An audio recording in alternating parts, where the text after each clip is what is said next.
Chers amis dans le Seigneur, nous sommes très contents d'être à vos côtés, de vous accompagner, d'être ce matin ensemble avec vous. Et nous sommes là pour continuer notre série d'enseignements sur les anges.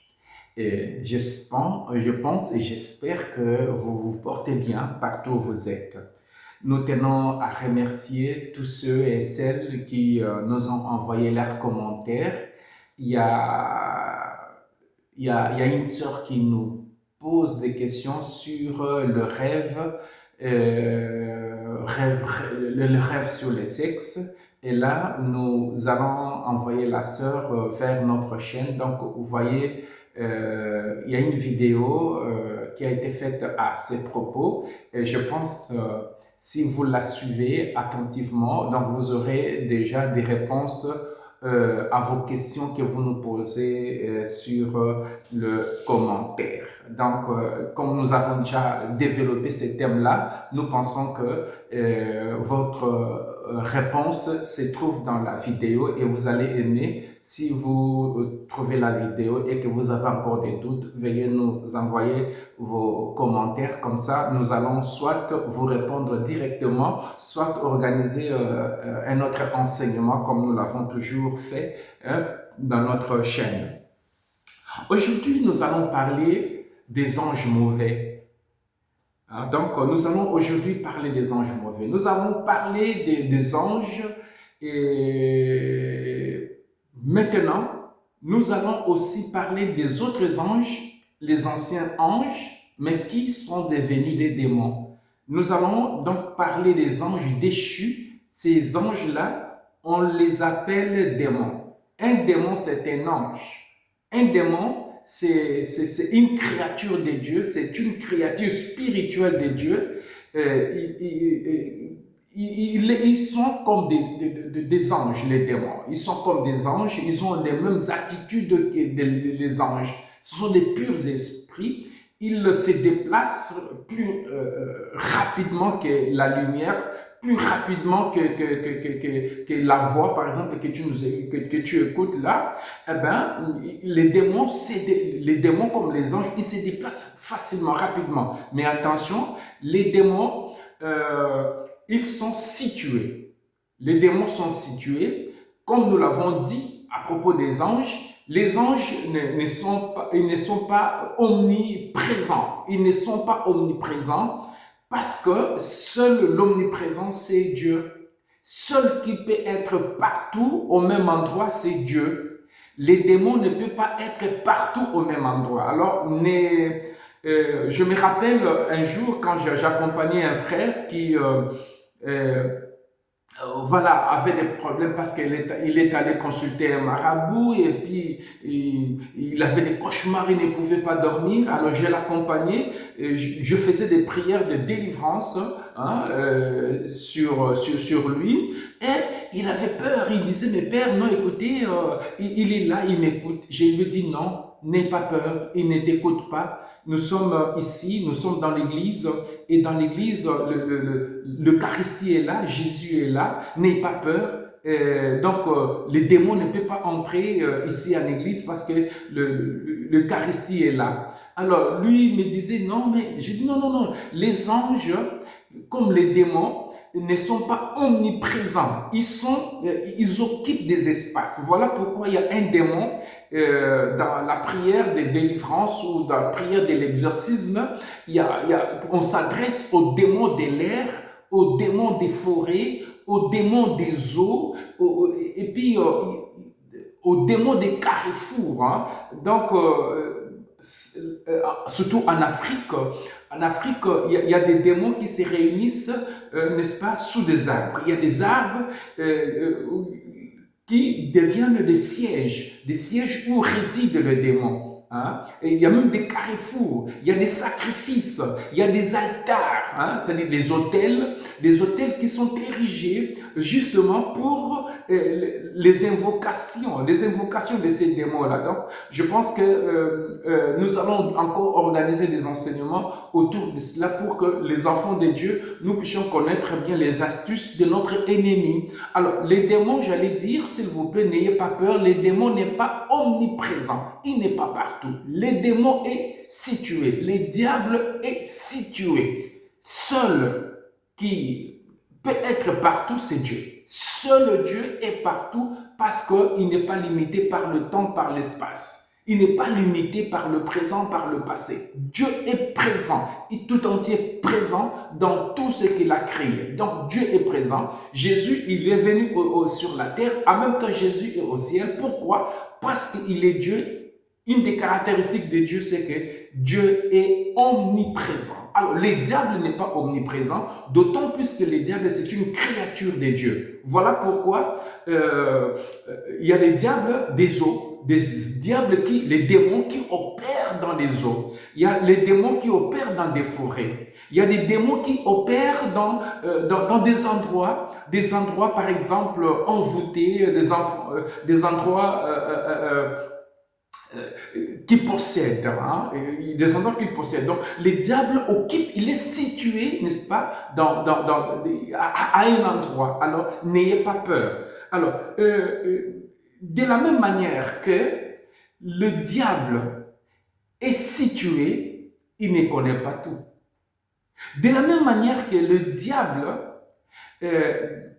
prend possession de quelque chose de particulier, c'est-à-dire il ne connaît pas tout. Alors, n'ayons pas peur du diable, il nous effraie tellement, en tout cas pour nous qui croyons en son existence, il effraie. Parfois, on peut exagérer dans cette croyance. Hein, Eh bien, dans cet enseignement, nous allons équilibrer un peu les choses parce que il y en a, malheureusement, parmi le prêtre, de la Sainte Église catholique, et que ce soit même aussi chez nos frères orthodoxes, il y en a qui commencent à avoir la tendance à dire qu'écoutez, les diables n'existent pas, les diables c'est le mal structurel, c'est le mal structurel.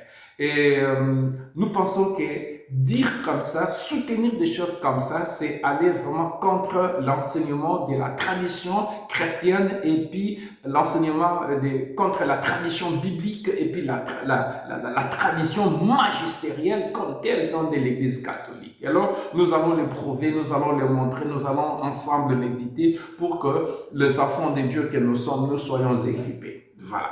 Alors, aujourd'hui, puisque nous allons focaliser notre attention sur les démons, la première des choses, c'est les démons ne connaissent pas tout, les démons n'est pas partout, les démons il est une créature de Dieu, il est limité, et il peut tout simplement dominer certains espaces, certains endroits. Voilà pourquoi il y a les démons, par exemple, qui s'occupent d'attaquer, n'est-ce pas, la fécondité. Il y a des démons qui s'occupent d'attaquer le bien-être, les finances de quelqu'un. Ils sont donc il y a des démons selon les lieux et tout démon n'a pas le même degré de méchanceté. Il y a des démons moins méchants que les autres. Il y en a qui sont pires. Donc, il y a des démons pires, des démons qui ils sont tellement méchants que voilà, on ne peut pas blaguer avec eux. Hein? Donc, alors, tout n'est pas à mettre dans le même sac, surtout quand on veut parler des démons. Ce sont des anges déchus et ces anges-là, étant déchus, ils sont à situer, n'est-ce pas? Ils gardent leur dignité des anges, ils gardent leur puissance, mais seulement que cette puissance n'est pas au service de Dieu, c'est au service du mal, parce qu'ils ont voulu s'ériger en Dieu, mais ils n'ont pas su, donc ils n'ont pas pu devenir des dieux, et voilà, ils opèrent contre le plan des dieux, le plan que le Seigneur a, salvifique pour l'homme. Alors, ils opèrent contre ce plan-là, car cela ne tienne, ils ne sont pas à craindre parce qu'ils ne sont pas partout et ne peuvent rien, ils n'ont pas toute la force nécessaire. Voilà pourquoi dans la prière, nous pouvons le chasser. Dans la prière et le jeûne, nous pouvons chasser les démons. Alors, voyons, ça c'est nous mettre, ça c'est l'entrée des jeux pour nous situer par rapport à cet enseignement d'aujourd'hui. Alors, les démons sont très présents dans l'évangile. Hein? Ils ont un chef qu'on appelle le diable, ce qui signifie diviseur. Le chef des démons, c'est diable. Les diables, c'est les diviseurs. Alors, il est aussi appelé Satan, c'est-à-dire tentateur, accusateur, adversaire, ennemi, menteur.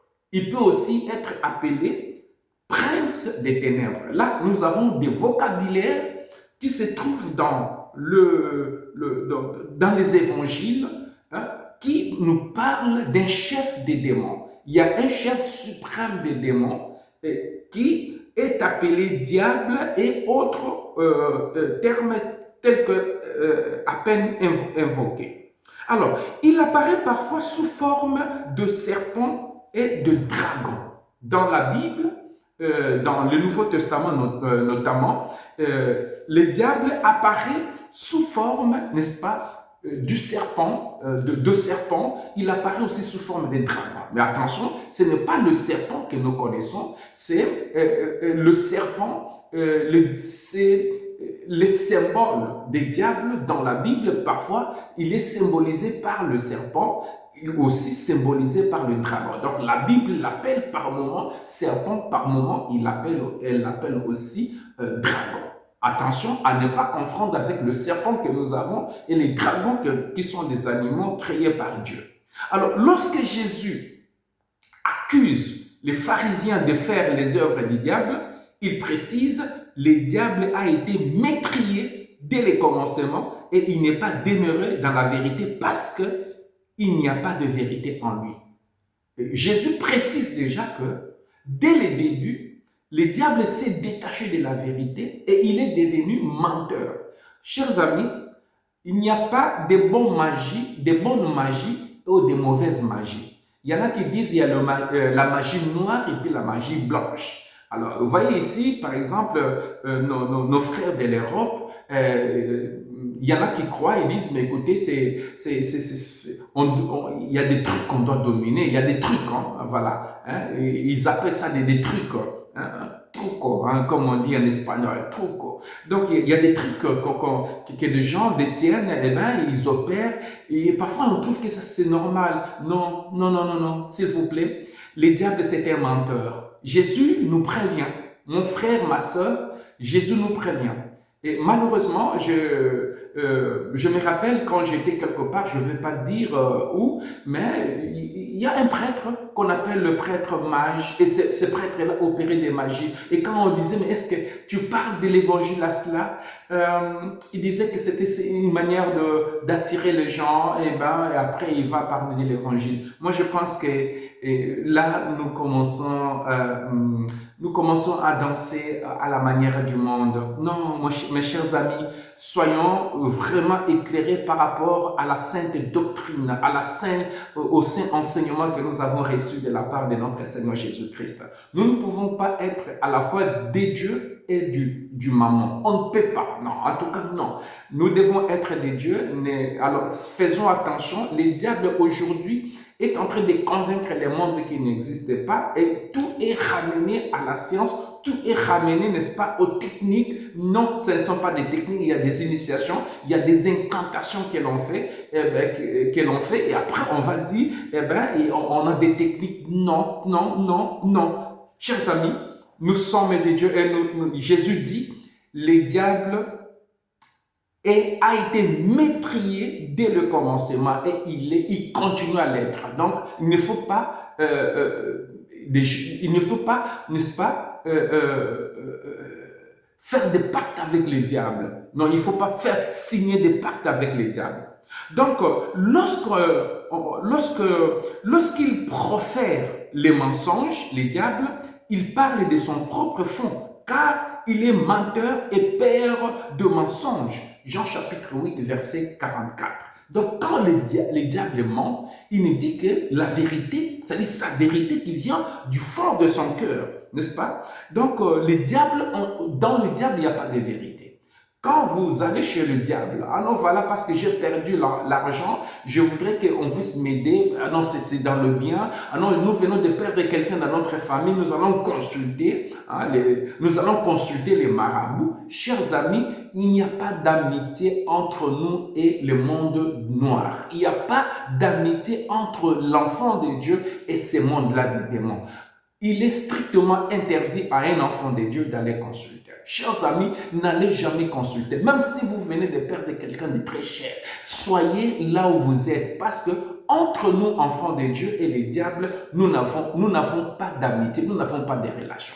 Donc, il faut plutôt qu'il y ait l'inimitié, parce que Jésus dit, je suis venu, n'est-ce pas, mettre du feu dans le monde. Et je voudrais bien que cela brûle. Jésus est venu mettre l'inimitié dans le monde. Et il veut bien que cela s'enflamme. Cette inimitié, ce n'est pas contre les hommes, n'est-ce pas? Cette inimitié, c'est contre le diable. Alors, chers amis, nous ne pouvons pas, n'est-ce pas, baptiser ces gens-là. Nous ne pouvons pas être en contact avec ces gens-là. Nous ne pouvons pas entrer en relation, tisser des relations d'amitié comme si tout s'évalait. Non, ce n'est pas ça. Tout ne s'équivaut pas. Donc, on doit, chers amis, mettre des limites quand surtout nous sommes des enfants de Dieu.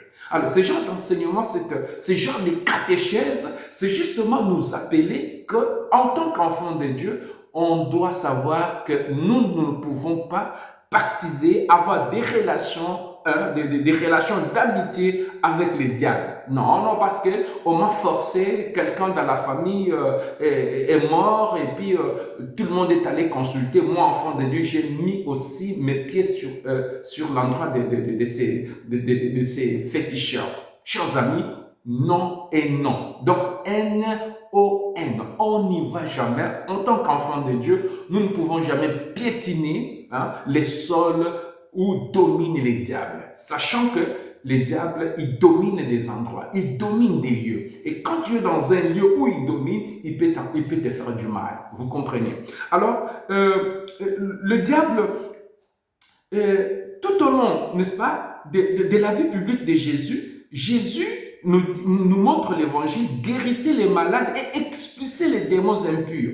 C'était le règne que Dieu, c'était le signe que le royaume de Dieu était proche. Marc 1, 23 à 27. Donc, Jésus a montré qu'il y a des puissances mauvaises, il y a des puissances diaboliques qui opèrent.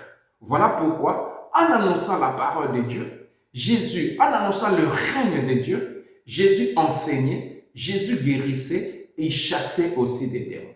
Chers amis, ce que je dis ici, ce ne sont pas des fables. Ce ne sont pas des fables, c'est une réalité. Voilà pourquoi, dans la tradition catholique, même ici en Europe, vous allez voir dans un diocèse, il y a des exorcistes. C'est-à-dire, pourquoi l'Église qui aujourd'hui est en contact avec est en dialogue, comme toujours, bien entendu, elle a toujours été en dialogue avec la science. Pourquoi l'Église doit maintenir la présence de ces sacramentales, hein? Pourquoi il doit le maintenir? C'est parce qu'en fait, les diables existent. Chers amis, les diables, ce n'est pas une pensée. Les diables, c'est un esprit. Les diables, ce n'est pas un système comme on peut le penser. Les diables, c'est un esprit. Et nous allons le prouver, nous allons le montrer parce que nous allons faire les voyages au travers la tradition évangélique, à travers la tradition de l'Église, la tradition des saints dans l'Église. Nous allons nous rendre compte qu'il faut, chers amis, croire, n'est-ce pas, que nous vivons, notre combat est contre ces esprits mauvais qui se sont rebellés contre Dieu. Et ces esprits continuent à nous acculer, ils continuent à nous faire du mal. Il faut vraiment être aux aguets. Soyons aux aguets parce que nous avons des esprits, nous sommes combattus là où nous ne sommes pas des esprits mauvais. Dieu merci que nous ne sommes pas seuls, donc nous avons notre ange gardien qui nous assure, mais encore il faudrait vraiment l'écouter. Alors, dès le début de son ministère, Jésus va au désert pour être tenté et en sortir victorieux. Matthieu 4, 1 à 11. Mais alors, Jésus, un homme très équilibré, hein, donc que les psychologues modernes viennent, n'est-ce pas, faire l'analyse sur la personne de Jésus et qui nous prouve que Jésus c'était un homme déséquilibré. Jésus n'est pas, et pourtant un homme très équilibré comme Jésus. Hein? Donc, dès le début de son ministère, il va au désert pour être tenté, n'est-ce pas? Et voilà, et là, il en sort victorieux. Donc, il va combattre les diables. Les diables, chers amis, ces esprits-là existent. Ces esprits-là existent, qu'on ne vienne pas nous dire, ah non, voilà, parce que c'est plutôt en Afrique qu'on en parle. Non, non, non, non. Les diables existent partout, même en Europe, chers amis. Même en Amérique, les diables existent. En Asie, les diables existent. Il opère. Il est là le père, du mensonge. Alors, nous devons être aux aguets. Soyons aux aguets, bien-aimés dans le Seigneur. Alors, dans la Bible, dans l'Évangile, notamment dans Matthieu 4, 1 à 11, après cette défaite, après la défaite du diable, le diable va attendre son heure. Il va attendre son heure. C'est pourquoi, lors d'une face-à-face au pays des Gadara, hein, les démons qui s'inquiètent, ils disent à Jésus, « Pourquoi viens-tu nous tourmenter avant l'heure ?» Matthieu chapitre 8, verset 29. Pourquoi viens-tu nous tourmenter avant l'heure? L'heure décisive, l'heure de la victoire définitive sera l'heure de la croix où aura lieu le jugement de ce monde, où le prince de ce monde sera jeté dehors. Jean chapitre 12, verset 31.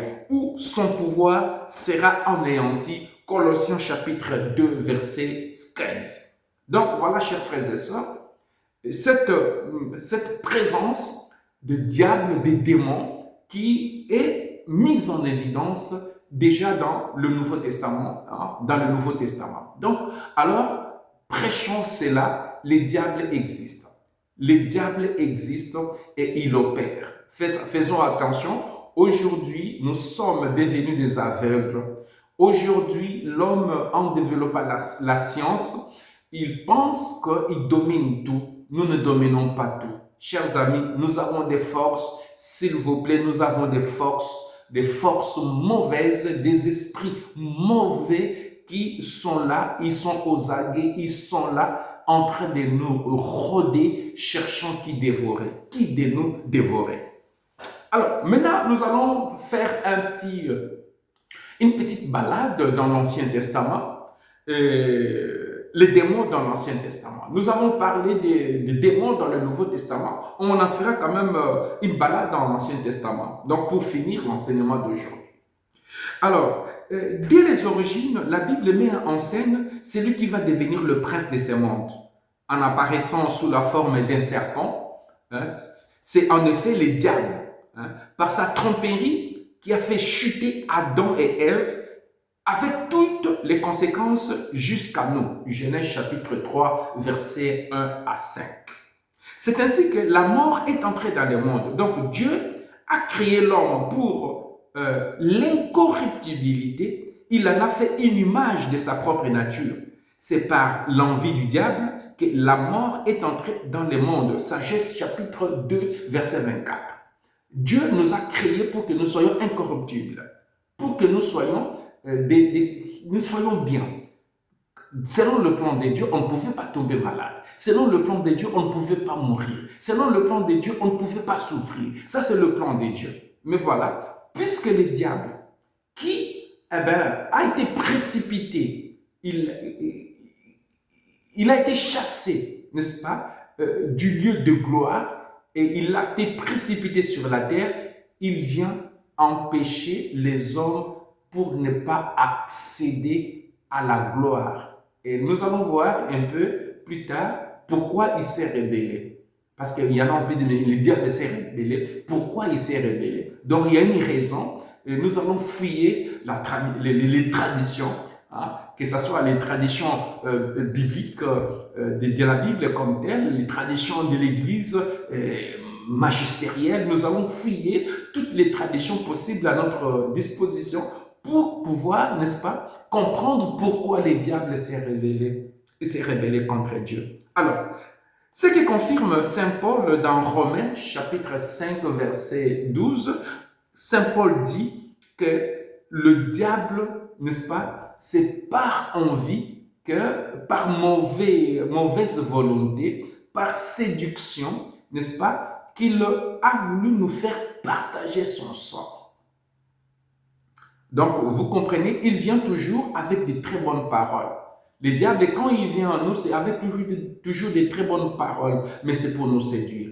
Alors attention, comme on dit, tout ce qui brille n'est pas de l'or. Chers amis, quand le diable arrive, il vient toujours au travers des idées, il vient au travers de la beauté, il vient au travers de ce qui est beau, de ce qui est bien. Alors ne pensez pas que comme voilà, dans l'iconographie populaire, on a toujours présenté le diable comme voilà, cet être-là laid avec des cornes. Non, le diable ne vient pas comme ça. Le diable vient en apparence séduisante. Il vient nous séduire. Il vient sous forme de beauté, il vient sous forme de très belles idées. Le diable, quand il vient dans notre nature, il nous convainc que ce qu'il nous propose là, c'est tellement séduisant. Voilà pourquoi nous tombons. Si ce n'était pas comme ça, on allait résister. Il choisit toujours. Il vient avec des très belles idées. Il vient avec des beaux amis, des gens qui viennent, ils nous font contempler le paradis. Hein? Voilà, si nous optons, ça nous sera bien. Mais après, chers amis, c'est un menteur. Le diable n'a jamais dit la vérité. On t'a trompé. Ah non, voilà, quand tu vas là, on va te laver, tu seras bien. Depuis qu'on t'a lavé, et tu vois, il y a beaucoup de choses que tu commences à constater dans ta vie. À cet effet, j'ai un cas, une maman qui est allée, n'est-ce pas, parce que rien ne marchait dans sa vie, elle est allée voir un féticheur, et puis depuis là, quand on a fait des cérémonies, effectivement, elle avait un problème de respiration, elle ne savait pas bien respirer. Depuis là, le problème s'est arrêté, le problème de respiration, mais tout autour d'elle commençait à pourrir. Tout ce que cette maman a touché pourrissait. Donc, tout ce qu'elle touchait n'allait pas de l'avant. Voilà, le diable peut te guérir d'une maladie. Après, il va te compliquer la vie. Chers amis, faisons attention avec les diables. Voilà pourquoi il y a même des témoignages des enfants qui ont été conçus miraculeusement par l'intervention des diables. Ils peuvent être des enfants insolemment intelligents, mais vous voyez dans leur vie, ils ne réussissent jamais la vie. Voilà, donc tout ce qu'ils font ne va toujours pas de l'avant. Donc le diable ne fait rien gratuitement, chers amis. Le diable ne fait rien gratuitement. Voilà pourquoi nous organisons ces genres d'enseignements. C'est pour nous prévenir, c'est pour nous avertir. Soyons avertis. Un homme averti en vaut deux, comme on le dit en français. Alors, chers amis, dans l'Ancien Testament, le diable est devenu le prince de ce monde, comme le nomme plusieurs fois Jésus dans l'évangile de Jean. Et c'est-à-dire, dès l'origine, Dieu a prévu, n'est-ce pas, les combats et la victoire finale sur le diable par la postérité de la femme, c'est-à-dire par le Christ. Et déjà dans l'Ancien Testament, la chute occasionnée par le diable, la chute des hommes, Dieu avait déjà dans sa miséricorde prévu, n'est-ce pas, le rachat des hommes, hein, de griffes de diable par la naissance d'un enfant. C'était Jésus. Et on peut lire ça dans Genèse 3, versets 14 à 15. Alors, dans la suite de l'Ancien Testament, les mentions explicites du diable ou des anges sont peu nombreuses, mais il en existe au moins deux qui sont célèbres.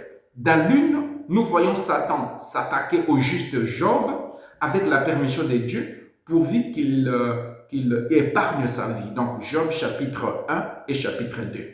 Dans le livre de Tobie, les démons Asmodée avaient fait mourir les 7 maris qui avaient été donnés à Sarah avant même qu'ils aient eu le temps de s'unir. Donc Tobie chapitre 3 verset 8. Mais avec l'aide de l'archange Raphaël, Tobie a réussi à faire fuir Asmodée au moyen d'une odeur de poisson et a épousé Sarah. Donc, Tobie chapitre 6 au chapitre 8. Donc, et voilà, là, nous avons des évidences du mal. Nous avons des évidences des mauvais anges dans le Nouveau comme dans l'Ancien Testament. Alors, aujourd'hui, nous nous arrêtons par ici. Notre rendez-vous, ce sera prochainement. Je pense, nous allons parler de l'origine des démons, d'où ils viennent et comment nous allons expliquer davantage. Merci pour avoir été les nôtres au travers de cet enseignement. Nous allons prier maintenant pour vous. Père éternel, Dieu d'amour, nous faisons ces signes de croix sur tous ceux et celles qui sont en train de suivre ces genres d'enseignement. Puisque le diable a été vaincu par la croix, c'est sur la croix que le Christ l'a vaincu. Que mon frère et ma sœur, par ces signes, soient délivrés de tous ceux qui attaquent sa vie et que nous soyons protégés. Toi qui vis et règnes pour le siècle des siècles. Amen. Merci beaucoup d'avoir été les nôtres.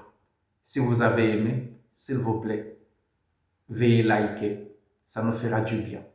Que le Seigneur vous bénisse. Vos commentaires nous aident à être une communauté. Vos commentaires nous aident à organiser des enseignements qui répondent à vos attentes. S'il vous plaît, veuillez nous faire des commentaires sur cet enseignement. Nous allons aimer vraiment pour que prochainement, nous puissions davantage méditer ensemble, sentir ensemble. C'est ça l'objectif. Merci.